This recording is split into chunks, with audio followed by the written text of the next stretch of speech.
Police வந்து 2 stroke வண்டிலாம் வந்து பிடிக்க சொல்லியிருக்காங்க. அதை பற்றி நீங்கள் என்ன நினைக்கிறீங்க? அது பிடிக்க சொல்கிறாங்கன்னா, ஆனால் அது இந்த இடத்துல ஒரிஜினல் அப்படின்னா இந்த இடத்துல ராஜ்தூத்னு வரும். இந்த இடத்துல ராஜ்தூத் டூப்ளிகேட்னால இல்லை.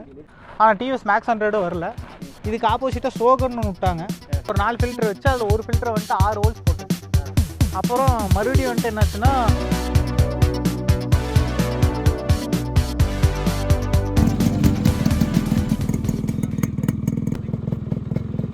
RX100 ஓன் பண்ணியிருக்கீங்க, நீங்கள் என்ன நினைக்கிறீங்க? 2 ஸ்ட்ரோக்கு ஆசையாக இருந்துச்சு, எடுத்தேன், அவ்வளோதான். எவ்வளோக்கு வாங்கினீங்க? நான் 80 ரூபாய்க்கு எடுத்து மறுபடியும் நான் 45 ரூபாய்க்கு ரெஸ்டோருக்கு மட்டும் 45 ரூபா ஆச்சு. என்னென்ன ரெஸ்டோர் பண்ணியிருக்கீங்க? A to Z நான் ரெஸ்டோர் பண்ணேன். அதுவே என்னன்னு சொல்லுங்கள். நிக்கல்னா அந்த துரு பிடிச்சிருக்குல்ல, இதெல்லாம் எடுக்கிறது. இந்த ஹேண்டில் பார் வேறு வண்டி இது. இது இன்னொரு 135 இது. அப்புறம் இதெல்லாம் நிக்கல் கொடுத்தேன். இது சுத்தமாக எல்லாம் துரு பிடிச்சி தான் கிடந்தது. போர்க்க மறுபடியும் துரு பிடிச்சிருச்சே. மறுபடியெல்லாம் மழையில் நடந்து துரு பிடிச்சிக்கிச்சு. இது வந்துட்டு வண்டியோடய வந்தது, கொஞ்சம் நீட்டாக இருந்துன்னு அப்படியே விட்டுட்டேன். பின்னாடி இது வேண்டா நிக்கல் கொடுத்தேன். பின்னாடி இது நிக்கல் கொடுத்தேன். பின்னாடி மட்கார்டு நிக்கல் கொடுத்தேன். அப்புறம் ஃபுல்லாக ரப்பர் கிட் மாற்றிட்டேன். இது சைலன்சரில் ஒரிஜினலா? சைலன்சர் வந்துட்டு வாங்கின இடத்துல ஏமாற்றிட்டாங்க. அங்கே ஒரிஜினல் சொல்லி தான் கொடுத்தாங்க. இங்கே வரப்போ தான் தெரிஞ்சது டூப்ளிகேட்னு. வண்டியோடது வந்துட்டு இத்து போச்சுங்கலாம், சுத்தமாக ஒன்றுமே இல்லாத மாதிரி ஆயிடுச்சு. அதனால் அது வேறு வாங்கிட்டேன். வண்டி லாங் ட்ரைவ்லாம் போயிருக்கீங்களா? லாங் இது வரைக்கும் ஒன்றும் பெருசாக போனதில்லை. லாங் போனதில்லை. ஹைவே மைலேஜ், சிட்டி மைலேஜ் ரெண்டும் ஒன்றே தான், சேமாக தான். 30 தான் தரும். வண்டி ஃபேமிலி கரெக்டாக இருக்குமா? ஃபேமிலிக்கு நாய்ஸ் மட்டும்தான் ஒன்று பிரச்சனையாக இருக்குது, மிச்சப்படிக்கல ஓகே. இல்லை, நாய்ஸே தான் அது நிறைய பேருக்கு பிடிக்கும், அது பிரச்சனைங்கிறீங்க. உங்களுக்கு பிடிக்காது? ஃபேமிலி எப்படின்னா ஒரு சில பேருக்கு என் சவுண்டு பிடிக்கும், ஒரு சில பேருக்கு இறச்சலாக இருக்குது. இதோட இன்ஜின் பவர் எவ்வளோ ப்ரொடியூஸ் பண்ணுது? 100 சிசிம்பாங்க, ஆனால் 98 சிசி வண்டி தான் இது.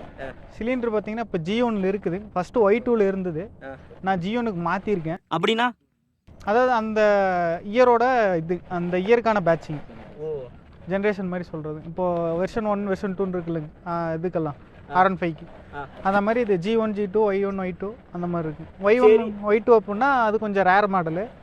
நான் அது இருந்ததுங்க, ஆனால் அது ஒரிஜினலாக இல்லை, ஸ்லீவாக இருந்தது. இது ஒரிஜினலு. இப்போதைக்கு இது சும்மா இப்போது பெயிண்ட் மட்டும் அடிச்சிருக்கேன், மிச்சப்படிக்கு எதுவும் பண்ணல. பண்ணுறதா இருந்தால் நம்ம அப்கிரேட் பண்ணுறதா இருந்தால் பண்ணலாங்க, நான் பண்ணாமல் வச்சுருக்கேன் இப்போதைக்கு. கேட்கலாம். கார்பரேட்டர்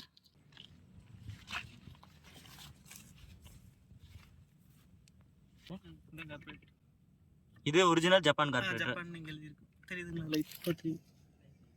இது ஃபோக்கஸ் பண்ணிக்கிறேன். தெரியுது, ஜப்பான். ஆமாம், இப்போ கவர்மெண்ட்டில் வந்து போலீஸ் வந்து 2 ஸ்ட்ரோக் வண்டிலாம் வந்து பிடிக்க சொல்லியிருக்காங்க. அதை பற்றி நீங்கள் என்ன நினைக்கிறீங்க? அது பிடிக்க சொல்கிறாங்க, ஆனால் அது கரெக்டான டாக்குமெண்ட் இருந்தால் விட்டுருவாங்க. நம்ம கரெக்டாக வச்சுருக்கணும். என்கிட்ட எல்லாமே இருக்குது. எஃப்சி இருந்துச்சு அப்படின்னா எஃப்சி வேணும், insurance, pollution certificate, A to Z கரெக்டாக இருந்தால் விட்டுறாங்க. வந்து இப்போ Yamahaவில் புதுசாக ஒரு RX100 வரப்போகுதுன்னு சொல்லியிருக்காங்க. 2026 நினைக்கிறேன். அதை பற்றி நீங்கள் என்ன நினைக்கிறீங்க? புது RX100ன்ட்டு அது 4 ஸ்ட்ரோக்கு. இந்த அளவுக்கு பவர் ப்ரொடியூஸ் பண்ணுவான்னு தெரியாது. இது டார்க் அதிகம். அதை கம்பேர் பண்ணுறதுக்கு இதுக்கு டார்க் அதிகம். இதுக்கும் அதுக்கும் கம்பேர் பண்ணால் இப்போ இருக்க 155 சிசி பைக்கு இது அசால்ட்டாக ஒரு சேஸ் பண்ணோம். இப்போது R15 பார்த்தீங்கன்னா ஒரு டாப் ஸ்பீடு வந்துட்டு ஒரு 120 போகுது அப்படின்னா, இது வந்துட்டு டியூனிங் பண்ணாமே 110 போகும் இந்த வண்டி. நான் டியூனிங் பண்ணல இது வரைக்கும். நான் டாப் ஸ்பீட் பார்த்தீங்கன்னா ஒரு 110 120 110 போயிருக்கு. ஸ்பீடோ மீட்டரில் வேலை செய்யுது. ஸ்பீடோ மீட்டர் எல்லாமே ஒரிஜினல் தான். இது மட்டும் டூப்ளிகேட் போட்டிருக்கேன். இது மட்டும் ஆஃப்டர் மார்க்கெட்டு. இந்த பல்பு மட்டுமா? இந்த one side box, left side மட்டும், ரைட் சைடு மட்டும் நான் டூப்ளிகேட் போட்டிருக்கேன். இது ஒரிஜினல். இந்த இடத்துல ஒரிஜினல் அப்படின்னா இந்த இடத்துல ராஜ்தூத்னு வரும். இந்த இடத்துல ராஜ்தூத் டூப்ளிகேட்னால இல்லை, ஒரிஜினல். இந்த இடத்துல ராஜ்தூத்னு வரும். இதே 135னா எஸ்கார்ட்னு வரும். அப்புறம் இந்த வண்டி பார்த்தீங்கன்னா 89 மாடலு. வண்டி எடுத்தது பார்த்தீங்கன்னா இவர் 89லே எடுத்துட்டாரு, நவம்பரில் எடுத்திருக்காரு. ஆனால் ரெஜிஸ்ட்ரேஷன் பண்ணது பார்த்தீங்கன்னா 90ல் பிப்ரவரி மாதம் 2ஆம் தேதி தான் ரெஜிஸ்டரே பண்ணார் இவர். இவர் எடுத்து ஒரு கிட்டத்தட்ட ஒரு 3-4 மாதம் கழிச்சு தான் ரெஜிஸ்ட்ரேஷனுக்கே போச்சு. அதனால இது கொஞ்சம் லேட்டாக. RXல வந்துட்டு 5 மாடல் இருக்குது. அது வந்துட்டு 135ல் 2 டைப் இருக்குது. நார்மல் 135 ஒன்று, எஸ்கார்ட்டும்பாங்க அதையே. 135 டைகரும்பாங்க. அது வந்துட்டு இந்த மீட்டர் வந்துட்டு க்ரக்ஸ் இருக்குல்ல, அந்த மாதிரி இருக்கும். அதில் வந்துட்டு சென்ட்ரல் லாக் இங்கே வந்துடும், சென்ட்ரல் லாக் வந்துட்டு இதில் வந்துடும். அப்புறம் 135 பார்த்தீங்கன்னா RX 135ல உங்களுக்கு டைகர்னு சொன்னேன்ல, அதில் வந்துட்டு கேட் சைலன்சர்னு கொடுத்துருப்பாங்க. இந்த சைலன்சர் இருக்குது, ஓப்பன் வித் சைலன்சர் ஒன்று, கேட் சைலன்சர் ஒன்று இருக்குது. கேட் சைலன்சருங்கிறது பார்த்தீங்கன்னா நார்மலாக சின்னதாக இருக்கும், ஓட்டம் வந்துட்டு சின்னதாக இருக்கும். அது பவர் அண்ட் பர்ஃபார்மன்ஸ் சூப்பராக இருக்கும். நார்மல் 135க்கு இதே சைலன்சர் தான் கொடுப்பாங்க. RX100 பார்த்தீங்கன்னா அது வந்துட்டு ஒரே யூஸ்னால் அது என்னென்னா ட்ராக்குக்கு மட்டும்தான் அந்த வண்டி விட்டது. அது ட்ராக் ஓரியன்டாக விட்டது. அந்த ஜோ படத்தில் வர வண்டியா? படத்தில் வர வண்டி பார்த்தீங்கன்னா ட்ராக் ஓரியன்டாக விட்டது. இது வந்துட்டு சும்மா நார்மல் யூஸுக்கு அப்போத்த யூசேஜுக்கு வந்துட்டு பார்த்தீங்கன்னா அப்போது பெருசாக கொடி கட்டி பிறந்தது வந்துட்டு ராயல் என்ஃபீல்டு, ராஜதூத்து, இந்த ரெண்டு தான் பயங்கரமாக போயிட்டு இருந்தது. அப்புறம் ஜாவா வந்துட்டு ஸ்டாப் ஆகிட்டானுங்க, கொஞ்சம் ஒரு கொஞ்சம் இறங்க ஆரம்பிச்சிட்டாங்க. அப்போ வந்துட்டு டிவிஎஸ் மேக்ஸ் 100 பார்த்தீங்கன்னா ஓரளவுக்கு வரணும் அப்படின்னு சொல்லிட்டு அவங்க கொண்டு வந்தது. ஆனால் டிவிஎஸ் மேக்ஸ் 100 வரல. இதுக்கு ஆப்போசிட்டாக சோகன்னு விட்டாங்க. அதுவும் வந்துட்டு இதோட அளவுக்கு சேல்ஸ் ஆகலை. இது 1,00,000 யூனிட் விற்றுதுன்னா அது ஒரு 1000 யூனிட் தான் விற்றுது வருஷத்துக்கு. அந்த மாதிரி இதாச்சு. மிச்சப்படிக்கெல்லாம் இதுதான், அதாவது வந்துட்டு அப்போ இருந்ததுலேயே இது ஒன்று தான் 100cc பைக்கில் இது ஒன்று தான் பயங்கரமாக இருந்தது. நீங்கள் ஸ்டைலுக்காக போட்டிருக்கீங்க, ரெஸ்டோர் பண்ணோம். இதை ஒரு சும்மா இது கிடந்ததுன்னு சொல்லி எடுத்து போட்டு விட்டார். மிச்சப்படிக்கெல்லாம் ஒன்று. இந்த Yamaha லோகோலாம் எப்படி இருந்தாலும் டூப்ளிகேட் தான். இது டூப்ளிகேட் தான் வரும், மோஸ்ட்டாக வந்துட்டு டூப்ளிகேட் தான் தருவாங்க. டேங்க் ஒரிஜினல் தான், ஆனால் இது என்னது வரப்பே இது கிடையாது, Yamahaங்கிற எம்பளம் கிடையாது. நான் எடுத்துகிட்டு வரப்போ சுத்தமாக ஒன்றுமே இல்லாத மாதிரி தான் கிடந்தது. நான் இப்போ எடுத்துகிட்டு வந்து நான் அதை போட்டிருக்கேன். இது பெயிண்டில் இப்படி கொஞ்சம் ரீபெயிண்ட் பண்ணிங்களா இல்லை ஒரிஜினல்? இல்லை, ஆமாம், இப்போ நான் ரீபெயிண்ட் பண்ணேன். A to Z நான் ரீஸ்டோர் பண்ணேன். எப்படி கையிலே பண்ணிட்டு தந்தாங்களா பெயிண்ட்டு? இல்லை, மிஷின் பெயிண்ட் தான். சரி. கையில் இப்போ பெயிண்ட் அடிக்கிற அளவுக்கு பெரிய ஆள் இப்போ யாரும் இல்லை. இப்போ வந்து RX100க்கும் 135க்கும் எப்படி நம்பி வாங்குறது? ஏன்னா அது வித்தியாசம் எல்லாம் ஒரே மாதிரி தான் இருக்குது. அது நிறைய டிஃப்ரென்ஸ் இருக்குங்க. அதில் ஒன்றுன்னு பார்த்தோம்னா இங்கே வந்துட்டு பவர் பாக்ஸ் வரும். இந்த இடத்துல பவர் பாக்ஸ்னு ஒன்று வரும், அந்த ஸ்ப்ரிங் மாதிரி இருக்கும். எங்கே? இந்த இடத்துல வரும். 135க்கு வரும், 100 இருக்காது, இதில் வராது. அப்புறம் இது வந்துட்டு 98 சிசின்னு இருக்கும். 100க்கும் RX100க்கும் 98 சிசின்னு இருக்கும். 135க்கு இங்கே வந்துட்டு 132 சிசின்னு இருக்கும். அப்புறம் சைலன்சர் வச்சு கண்டுபிடிக்கலாம். சைலன்சர் எப்படின்னா இது வந்துட்டு டூப்ளிகேட் சைலன்சரு, இது 6 ஹோல்ஸ் கிடையாது. இந்த இடத்துல வந்துட்டு 6 ஹோல்ஸ் இருக்கும். அது இருந்துச்சு அப்படின்னா அது ஒரிஜினல் RX100 அப்படின்னு நம்ம இது பண்ணிக்கலாம். துரு பிடிச்சிருந்தாலும் சரி, நீங்கள் மோஸ்ட்டாக வாங்குறீங்க செக் பண்ணி சைலன்சர் மட்டும் செக் பண்ணி வாங்க. ஏன்னா இந்த பீட்டே மாறுற மாதிரி இருக்கும்.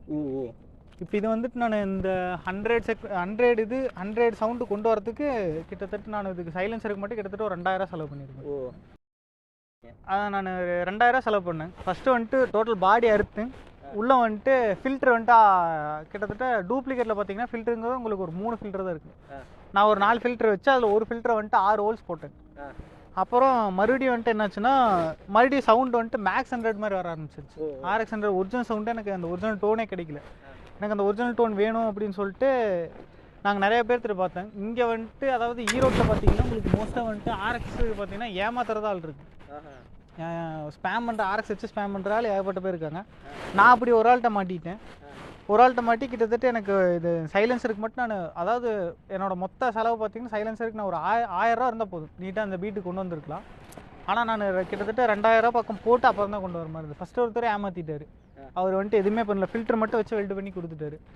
அப்புறம் நான் மறுபடியும் எடுத்துகிட்டு வந்து டோட்டல் பாடி அறுத்து மறுபடியும் 6 ஹோல்ஸ் மாதிரி கொண்டு வந்தேன். இப்போது RX எடுக்கிறவங்களுக்கு ரெஸ்டோர் பண்ணி எடுக்கிறத நீங்கள் மோஸ்ட்டாக கொஞ்சம் அவாய்ட் பண்ணிக்கோங்க. அப்புறம் கன்சல்ட் சைடு போகிறது கொஞ்சம் சுத்தமாக ஸ்டாப் பண்ணிடுங்க. ஏன்னா கன்சல்ட் சைடு போகிறீங்க அப்படின்னாலே அங்கே மோஸ்ட்டாக வந்துட்டு ஏமாத்துற மாதிரி தான் இருக்குது. ஒரிஜினல் சிலிண்டர் கொடுப்பாங்களா அப்படின்னு பார்த்தா தெரியாதுங்க. ஏன்னா ஒரிஜினல் சிலிண்டர் ஸ்லீவ் சிலிண்டர் கண்டுபிடிக்கிறதுக்கு ஒரு ஓரளவுக்கு நல்ல மெக்கானிக்காக இருந்தால் கண்டுபிடிச்சிடுவோம். மிச்சப்படிக்கு நம்ம தேய்ச்சி பார்த்து வாங்குறது அதெல்லாம் நம்ம கண்டுபிடிக்க முடியாது. ஏன்னா இப்போ ஸ்லீவ்லேயே வந்துட்டு நல்லா பிக்கப் இருக்க மாதிரி கூட ஸ்லீவெல்லாம் போட்டு தந்துடுறாங்க. அப்புறம் நீங்கள் மோஸ்ட்டாக செக் பண்ணுறது ஒரு நல்ல ஒரு மெக்கானிக் கூட்டிகிட்டு போய் செக் பண்ணி எடுங்க. ஏன்னா நம்ம இப்போ நான் அப்படி தான் மாட்டினேன். ஏன்னா எனக்கு தெரியாமல் நான் போய் மாட்டி தான் நான் கிட்டத்தட்ட எனக்கு இன்ஜின் எனக்கு நல்லா தெளிவாக இருந்தது. எனக்கு சைலன்சர் மட்டும் இத்து போயிடுச்சு. சரி, இந்த ஒரிஜினல் 6 ஹோல் சைலன்சர் இருந்தது, நிக்கல் கொடுக்க முடியாத ஸ்டேஜில் இருந்தது. நிக்கலுக்கே வந்துட்டு அவங்க என்ன சொன்னாங்கன்னா பட்டிட்டு இங்கே பார்த்து நீ வேலை செய்கிறதுக்கு நீ வேறு ஏதாவது வாங்கி போட்டுக்கோ அப்படின்னாங்காட்டி சரி நான் இங்கே பெங்களூரில் கேட்டிருந்தேன். மோஸ்ட்டாக பெங்களூர் சைடு வந்துட்டு ஸ்பேம் பண்ணுறவங்க நிறையா பேர் இருக்காங்க. சைலன்சர் நீங்கள் 6 ஹோல் சைலன்சர் போகிறீங்க அப்படின்னா பெங்களூரில் ஏகப்பட்ட பேர் ஸ்பேம் பண்ணுறாங்க. சென்னையில் இருக்குது, சென்னையில் ஓயின்னு ஒரு கம்பெனி இருக்குது. அதுக்கிட்ட நீங்கள் வாங்குறது கொஞ்சம் எனக்கு தெரிஞ்சு நீங்கள் வேணான்னு தான் சொல்லுவேன். நீங்கள் வாங்குறதா பெங்களூர் நேரில் போய் வாங்குங்க. பெங்களூரில் வந்துட்டு நல்லா இருக்குது. அவங்க விற்கிறது கொஞ்சம் நீட்டாக இருக்குன்னு வச்சுக்கோங்களேன். அந்த மாதிரி. ஆனால் அங்கே நேரில் போய் வாங்க, ஆர்டர் போட்டிங்கன்னா டூப்ளிகேட் தான் தருவாங்க. இது டூப்ளிகேட்டு. நீங்கள் ஆர்டர் போட்டு வாங்குறத கொஞ்சம் ஸ்டாப் பண்ணி அவாய்ட் பண்ணிக்கோங்க. நீங்கள் நேரில் போனீங்கன்னா நீட்டாக எடுத்துக்கலாம். ரிவ்யூ முடிஞ்சிருச்சு. உங்களுக்கு வந்து எக்ஸாஸ்ட் நோட் மட்டும் காமிக்கிறோம்.